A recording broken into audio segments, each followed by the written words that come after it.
नमस्कार. आज आपण बारामती नगरपालिकेच्या हद्दीमध्ये आपण आलेलो असून भिगवण चौकाच्या येथे बारामती नगर परिषदेच्या इथं अजितदादांचा मोठा सत्कार होत आहे आणि त्या सत्कारासाठी आपण इथं आलेलो आहेत. आपण थोड्याच वेळात त्यांचा सत्कार समारंभ याच स्टेजवर बघणार आहेत. तर थोड्या वेळाने आपण ती बघूया. धन्यवाद. बद्दल आमच्या मनात ती भावना असली पाहिजे. इथं माझे भारतीय जनता पार्टीचे सहकारी आहेत. साहेब विचार, माझा एक प्रश्न आहे. तुमच्या पक्षामध्ये कालिदास कोळंबकर नावाचे आमदार आहेत. 9 वेळा कोळंबकर साहेब निवडून आले. किती वेळा? 9 वेळा. माजी वनमंत्री सुधीर भाऊ मुनगंटीवार आहेत. 5 ते 6 वेळा निवडून आले. पण तरी सुद्धा तुमच्या पक्षात एक शिस्त आहे. त्यांना मंत्रिमंडळाची शपथ नव्हती. ते काय कुठं नाराज झाले? दुसरा, आपण एकनाथराव शिंदे साहेबांच्या पक्षाकडे जाऊ. मागच्या काळात तानाजी सावंत आरोग्यमंत्री होते, अब्दुल सत्तार मंत्री होते, त्याच्यानंतर आणखी बरेच लोक त्यात मंत्री होते. त्यांनाही मंत्रिमंडळात स्थान भेटलं नाही. ते कोणी नाराज झालं का? कोणीतरी जोडे मारले? कोणीतरी? मी जरा बोलत असेल, कोणाला वाईट वाटत असेल तर वाटू द्या भावांनी. पण ज्या वेळेस अजितदादांबद्दल चुकीचं वक्तव्य होतं त्यावेळेस मला असं वाटतं राष्ट्रवादीच्या प्रत्येक कार्यकर्त्यांनी सांगावं की आम्ही सर्व बहुजन समाजाची पोरं, अरे तुम्ही जिजाईला जा, तुम्ही देवगिरीला जा, तुम्ही सहयोगला जा, की तुम्ही विजयगडला जा नागपूरच्या. दादाच्या किचन पासून दादाच्या ऑफिस पर्यंत सर्व बहुजन समाजाची पोरं सकाळी 7 वाजता घरी आपल्याला काही व्यवस्थित कोणाकोणाला चहा नसेल भेटत, पण देवगिरीवर सकाळी 7 वाजता नाश्ताचे ट्रे वगैरे घेऊन येतात ना, सगळी बहुजन समाजाची पोरं आहे. हा पुरोगामी महाराष्ट्राचा अस्वस्थ चेहरा मिळालेला का म्हणतो? काही चूक नसताना, इतका एवढा मोठा विजयश्री खेचून आणलेला असताना महाराष्ट्रामध्ये जाणीवपूर्वक जर कोणी बदनामी करण्याचा प्रयत्न करत असेल, पण एक गोष्ट तेवढीच खरी आहे, मागं तुम्ही कितीही बोला पण समोर दादा दिसले. गालिब म्हणतो त्यावर शेर आहे, मेरे दुश्मन भी मेरे मुरीद है शायद, वक्त बेवक्त मेरा नाम लिया करते हैं. मेरे दुश्मन भी मेरे मुरीद है शायद, वक्त बेवक्त मेरा नाम लिया करते हैं. मेरे गली से गुजरता है छुपा के खंजर, रूबरू होने पर सलाम किया करते हैं. गोळीतून जातात तर शस्त्र असतं, पण समोर आले की नतमस्तक होतात. दादा नमस्कार, दादा कसे आहात, दादा एकदम जोरदार, दादा सत्ता आणली, दादा महायुतीत तुम्ही येत. म्हणून म्हणतो भावांनो, जोपर्यंत आपली विठ्ठलासारखी श्रद्धा आपल्या नेत्यांवर असणार नाही. अनेक लोकांबद्दल बोलायचं होतं. मागच्या काळामध्ये सुद्धा दादांनी 2 अमोलला संधी दिली होती. एक अमोलच्या मतदारसंघात तर महाविकास आघाडीचे एकही निवडून नाही आला. सर्व महायुतीचेच उमेदवार निवडून आले.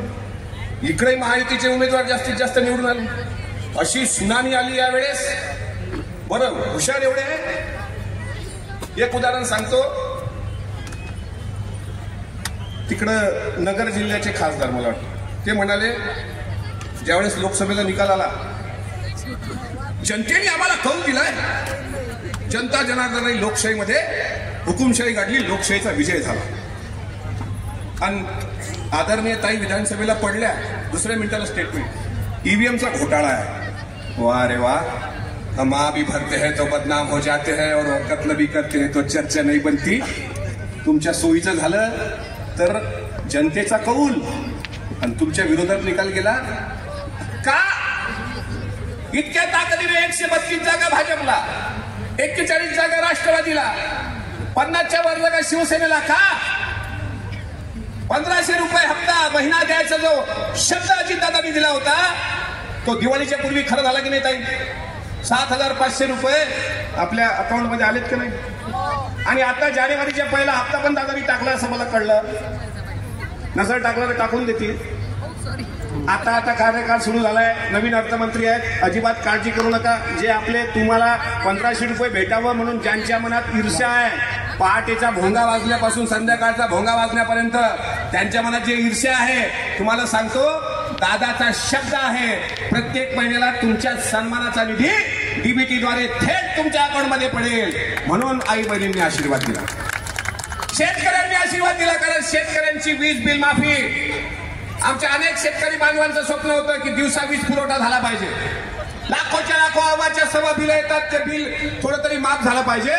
धडाकेबाज निर्णय दादांनी, देवेंद्रजींनी आणि एकनाथराव साहेबांनी घेतला आणि वीज बिल शून्य आलं की नाही. मग अंगणवाडी सेविकेचं मानधन, सरपंचांचं मानधन, त्यानंतर ग्रामसेवकाचं मानधन, कोतवालाचं मानधन, लाडक्या बहिणीचे आशीर्वाद आणि म्हणून वन साइड महायुती सत्तेमध्ये आली. आता 4.5 वर्ष लोकसभा नाही आहेत आणि 5 वर्ष विधानसभा नाही आहे. आता बारामतीचा विकास रॉकेट कसं असतं, रॉकेट तसा विकासाचा आता गतीचं काम दादांनी सुरू केलंय. दादा महाराष्ट्रात तो नेता आहेत. छत्रपती शिवाजी महाराजांचा पुतळा त्या ठिकाणी मालवणमध्ये दुर्घटना झाली.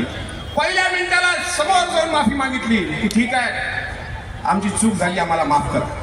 म्हणजे अशा प्रकारे आदरणीय दादांचा लढाऊ कार्यकर्ता आता यापुढं दादांचं आगमन या ठिकाणी झालेलं आहे. आपण सर्वांनी जोरदार महाराष्ट्राचा एकच सुवादा अजित दादा, अजित दादा,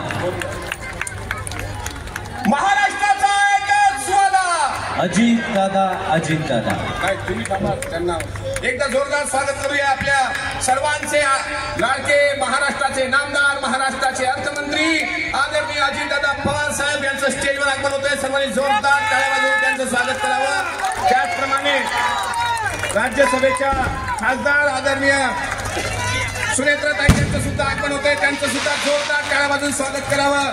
आपले युवा नेते आदरणीय पार्थदादा यांचं सुद्धा स्वागत होतंय. त्यांचं सुद्धा जोरदार टाळ्या वाजवून स्वागत करावं. आणि जे मागे उभे आहेत त्यांनी ज्या ठिकाणी जागा असेल त्या ठिकाणी बसून जावं अशी मी आपल्याला विनंती करतो. आपल्यात आणि दादाच्या मधात जास्त वेळ न ठेवता मी एवढं तुम्हाला सांगू इच्छितो की भावांनो, आता आपल्याला चांगल्या पद्धतीनं परत पक्षाची जोरदार बांधणी करायची आहे. आणि इथून पुढे स्थानिक स्वराज्य संस्था असतील, जिल्हा परिषद, नगरपंचायत, मार्केट कमिटी या सर्वांकडे आपल्याला लक्ष देऊन मोठ्या प्रमाणात राष्ट्रवादी काँग्रेस पक्षाची पाळंमुळं आपल्याला आणखी ताकदीनं पुढे न्यायची आहे. आपल्या सर्वांचे मनापासून आभार मानतो. एकदा छत्रपती शिवाजी महाराज की जय आपण म्हणणार अशी मी अपेक्षा करतो. छत्रपती शिवाजी महाराज की. आणि तुमचा आवाज आज का शांत झाला, रविवार आहे म्हणून जोरात. छत्रपती संभाजी महाराज की. उद्या आदरणीय दादा तुळापूरला जात आहेत. छत्रपती संभाजी महाराजांच्या समाधी स्थळाच्या जीर्णोद्धाराचा जो निधी दादांनी दिला आणि 1 जानेवारीला दरवर्षी भीमा कोरेगावला 1 जानेवारी 1918 डॉक्टर बाबासाहेब आंबेडकर गेले होते. आणि हाच विचार मनामध्ये ठेवून दरवर्षी दादा पालकमंत्री असतील नसतील, सत्तेवर असतील नसतील तरी भीमा कोरेगावला शौर्यस्तंभाला अभिवादन करायला जात असतात. म्हणून जाताना एकच सांगतो, काही लोक जे टीका करत असतील, मेरी कोई खता तो साबित कर, अरे बुरा हूं बुरा साबित कर, तुझे चाहा है कितना तू क्या जाने, चल मैं बेवफा सही तू वफा तो साबित कर. एवढं या निमित्तानं बोलतो. आणि एकदा मी महाराष्ट्राचा एकच वादा, आपण अजितदादा अजितदादा असं 2दा म्हणावं स्टेजवरचे सोडून. महाराष्ट्राचा एकच सुवादा, महाराष्ट्राचा एकच सुवादा. तेरे सरफिरे परिंदों के भी पर काट सकते हैं हम, तेरे सरफिरे परिंदों के भी पर काट सकते हैं हम, वतन मोहब्बत दिल में है वरना तलवार भी बांट सकते हैं हम. जय हिंद, जय महाराष्ट्र, जय फुले शाह आंबेडकर, जय राष्ट्रवादी. थँक्यू. महाराष्ट्र गीत या ठिकाणी सादर होत आहे. सगळ्यांना विनंती आहे त्यांनी महाराष्ट्र गीतासाठी उभे राहावं.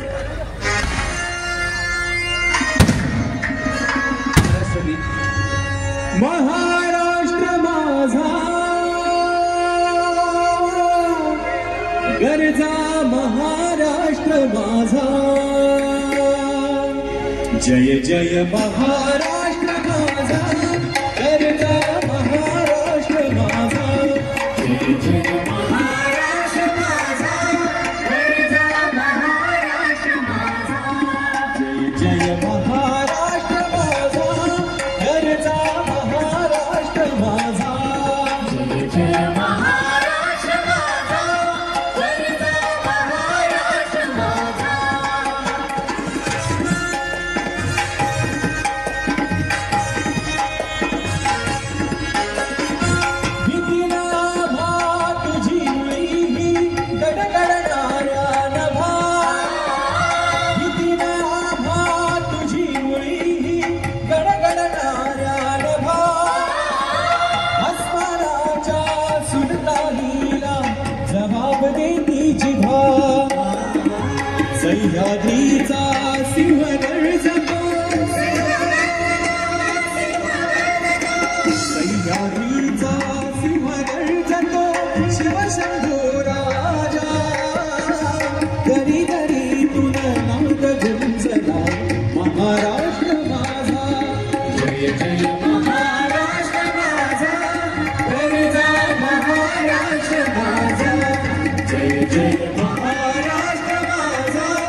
विधिमंडळातील माझे सहकारी अमोल मिटके,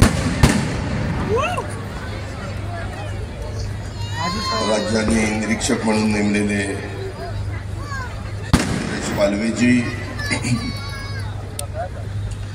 आजच्या या सभेच्या निमित्तानं उपस्थित असणारे स्टेजवरचे राष्ट्रवादी काँग्रेस पक्षाचे, महायुतीचे, घटक पक्षांचे सर्व मान्यवर नेतेगण, महिला भगिनी, उपस्थित माझे बारामतीकर, पत्रकार मित्र, प्रतिष्ठित नागरिक, सर्व कार्यकर्ते, बंधू भगिनींनो, माझ्या तरुण मित्रांनो, थोडा उशीर झाला त्याबद्दल दिलगिरी व्यक्त करतो. आज लग्नाची मोठी तीथ आहे आणि त्याच्यामुळं अनेकांना लग्नाला देखील वेगवेगळ्या ठिकाणी भेटी द्यायच्या, शुभेच्छा द्यायला जायचं ह्याची पण मला जाणीव आहे. खरा हा कार्यक्रम आज बरोबर 1 महिना राज्याच्या विधानसभेच्या निवडणुकीचा कौल 13-13.5 कोटी जनतेने दिल्यानंतर झालेला आहे.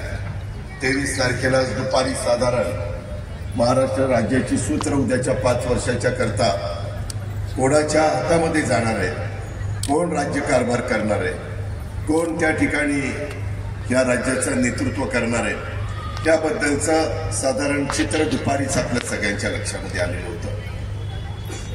आपण सगळेजण काळजीत होतो, कारण लोकसभेची निवडणूक झाली होती. त्यावेळेस मोठा फटका महायुतीला बसलेला होता. महाविकास आघाडीला जवळपास 31 जागा मिळालेल्या होत्या आणि त्याच्यावर कार्यकर्ता पण थोडासा त्याच्यामध्ये खचलेला होता, नाउमेद झालेला होता. आता विधानसभा 5 महिन्याने कसं होणार, काय होणार, या विवंचनेमध्ये ते सगळेजण होते. आम्ही पण होतो.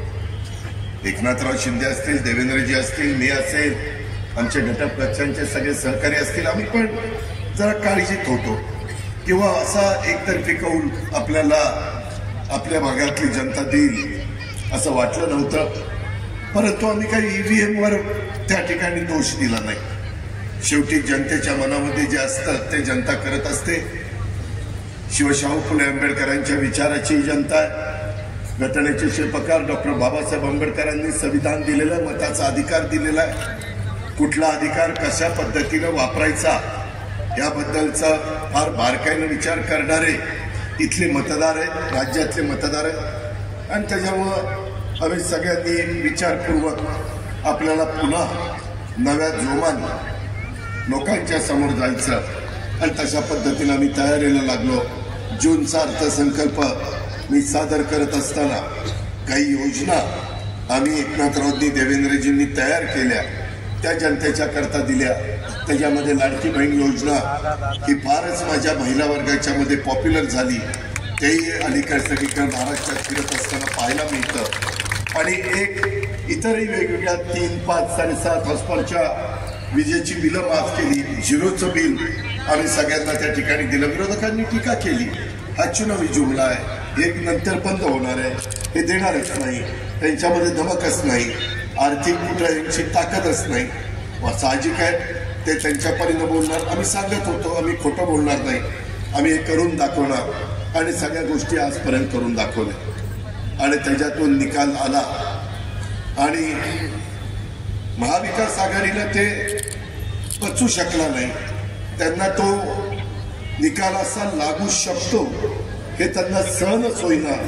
आणि मग EVMच्या बद्दल सातत्याने काही ना काही टीकात्मक बोलण्याचा त्यांनी सुरुवात केली. कुठं आंदोलन कर, कुठं सह्या कर. वास्तविक देशाचे सर्वोच्च जे सुप्रीम कोर्ट आहे, त्या सुप्रीम कोर्टमध्ये देखील अनेकदा न्याय व्यवस्थेमध्ये काम करणाऱ्या मान्यवरांनी हे कुठेही आम्ही बदलणार नाही, हे बरोबर आहे, हे सातत्याने सांगण्याचा प्रयत्न केला. परंतु त्याच्याकडे सोपस्कर दुर्लक्ष करून हे त्यांच्या कार्यकर्त्यांना बरं वाटावं म्हणून त्यांनी ती सगळी गोष्ट केली. ठीक आहे, तो त्यांचा अधिकार. पण तो निकाल लागल्यानंतर आम्ही सगळेजण एकत्र बसलो. जवळपास भारतीय जनता पक्षाला 132 जागा मिळाल्या, राष्ट्रवादीला 41, शिंदे साहेबांना 57, जागा लढवल्या त्याचं प्रमाण जर बघितलं तर भाजपला पर्सेंटेज सगळ्यात जास्त, नंतर राष्ट्रवादीला, नंतर शिवसेनेला, अशा पद्धतीनं हे सगळे चित्र पाहायला मिळालं. मला खरं तर नंतर लवकरच तुमच्या सगळ्यांचे आभार मानायला यायचं होतं, परंतु मी तिथं अडकून पडलो आणि सतत आमची चर्चा होत होती. कधी दिल्लीला जावं लागत होतं, त्याच्यातून चर्चा होत होती आणि पुढं कसं करायचं, काय करायचं. साहजिकच भारतीय जनता पक्षाचे मुख्यमंत्री होणार होते आणि उपमुख्यमंत्री राहिलेल्या 2 पक्षाचे होणार होते, परंतु काही वेगवेगळ्या कारणामुळं ते उशीर होत गेला. मी तुमच्याकडे 14 तारखेलाच येणार होतो. मी ठरवलेलं होतं 14 तारखेला जाऊन बारामतीकरांच्या पुढं नतमस्तक व्हायचं, त्यांना अभिवादन करायचं, त्यांना सॅल्यूट करायचा आणि त्यांनी जी जबाबदारी दिली, मला 1 लाखापेक्षा जास्त मताधिक्यांनी विजयी केलं आणि त्याच्यावर माझ्यासारख्याची जबाबदारी आता वाढलेली आहे. यापुढील काळात देखील बारामती विधानसभा मतदारसंघातल्या प्रत्येक मतदाराच्या अडीअडचणी सोडवण्यासाठी राज्य सरकारचा प्रतिनिधी, बारामतीकरांचा लोकप्रतिनिधी या दृष्टिकोनातनं मी कायम कटिबद्ध राहण्याचं ठरवलेलं आहे आणि अशी ग्वाही देखील मी आजच्या या कार्यक्रमाच्या निमित्तानं आपल्या सगळ्यांना देऊ इच्छितो. सगळ्यांचं लक्ष लागलेलं होतं. मला अनेक जण म्हणायचे लोकसभेला 48,000 मतांनी माझा लोकसभेचा उमेदवार मागे राहिलेला होता, आता इथं कसं होणार. परंतु कार्यकर्ता कामाला लागलेला होता. सगळेजण आपापल्या परीनं काम करत होते. वेगवेगळ्या प्रकारचे आरोप झाले, वेगवेगळ्या प्रकारची टीका टिप्पणी झाली, परंतु एक आम्ही भूमिका स्वीकारलेली होती. जनसन्मान यात्रेच्या निमित्तानं देखील महाराष्ट्रामध्ये फिरत असताना कुणावरही टीका करायची नाही. आपण ज्या काही लाभाच्या योजना दिलेल्या आहेत, आपण जे काही काम केलेलं आहे आणि उद्याच्या काळामध्ये पुन्हा जनतेने संधी दिल्यानंतर 5 वर्षाच्या करता जे महाराष्ट्राच्या सर्वांगीण विकासाच्या करता विजन एकनाथराव देवेंद्रजी आम्ही सगळ्यांनी डोळ्यासमोर ठेवलेलं आहे, ते विजन कृतीमध्ये आणण्याच्या करता आम्ही सगळ्या भागामध्ये फिरत होतो. लोकांना आवाहन करत होतो, मायमाऊलींना आवाहन करत होतो, माझ्या बहिणींना आवाहन करत होतो, आमच्या तरुणींना आवाहन करत होतो आणि शेतकरी वर्गाला, कष्टकरी वर्गाला, सगळ्या घटकांना आवाहन करत होतो.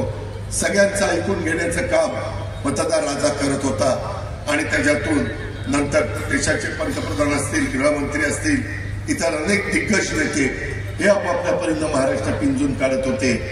विरोधकांमधले देखील नेतेगण महाराष्ट्र पिंजून काढत होते. पण शिवशाहू फुले आंबेडकरांच्या महाराष्ट्रातल्या जनतेने कधी न भूतो न भविष्यती महाराष्ट्राची निर्मिती 1 मे 1960ला संयुक्त महाराष्ट्राचा मंगल कलश स्वर्गीय यशवंतराव चव्हाण साहेबांनी आणला.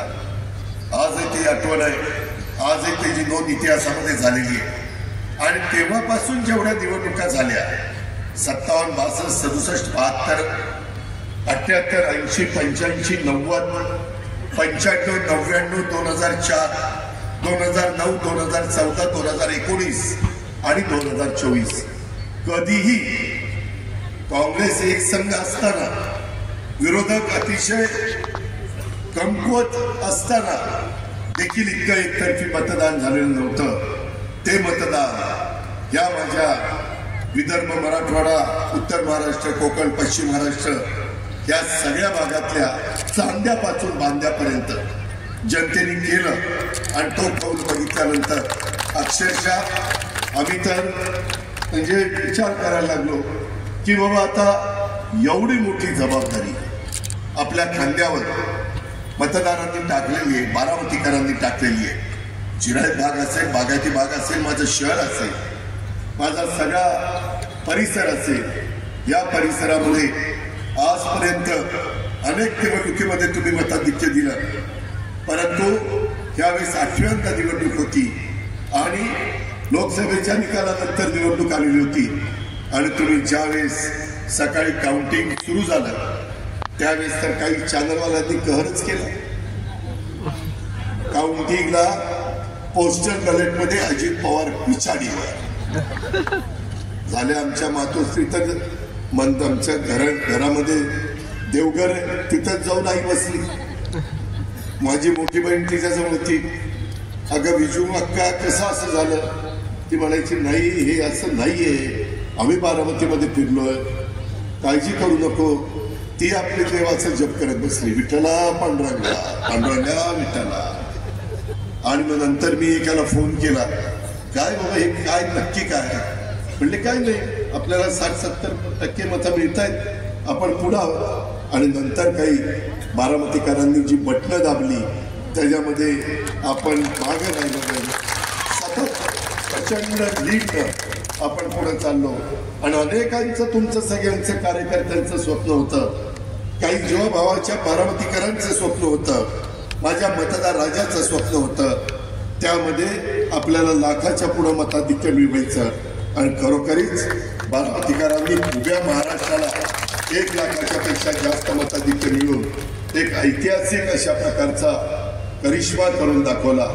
आणि त्याच्यामुळं मी पुन्हा विचार करायला लागलो की आपल्याला, मला पहिली टर्म मिळाली ती 91 ते 95 मिळाली, अशा 7 टर्म मिळाल्या. आता 8वी टर्म मिळते. 8व्या टर्ममध्ये राज्याचे कालच अर्थनियोजन आणि एक्साईज उत्पादन शुल्क त्याला मराठीमध्ये म्हणतात, हे महत्वाची खाती माझ्याकडे आलेली आहे. त्या खात्याची जबाबदारी चांगल्या पद्धतीने पार पाडली जाईल. उद्याच्या 3 तारखेला मार्चला आपला अर्थसंकल्प मला महाराष्ट्राचा सादर करायचा आहे. देवेंद्रजी एकनाथराव यांच्याशी चर्चा करून मी ज्यावेळेस अर्थसंकल्प 3ला अधिवेशन सुरू होईल, सुरुवातीला मी पुरवणी मागण्या मांडली यंदाच्या वर्षात. नमस्कार. तर अजितदादांचा आज आपण सत्कार बघितलेला आहे. या सत्काराचे समारंभासाठी कमीत कमी 25,000 लोक येणार होती आणि त्या पद्धतीने लोक खूप साऱ्या संख्येने इथं आले होते. आपण ARS न्यूज बारामतीतून एकमेव चॅनेल ARS न्यूज आपला राजेश शिंदे या नावाने असून आपण त्या चॅनलचा लाईव्ह आपण बघितलेला असून सदर या चॅनलला आपण लाईक आणि सबस्क्राईब करा आणि भरभरून प्रेम द्या. धन्यवाद.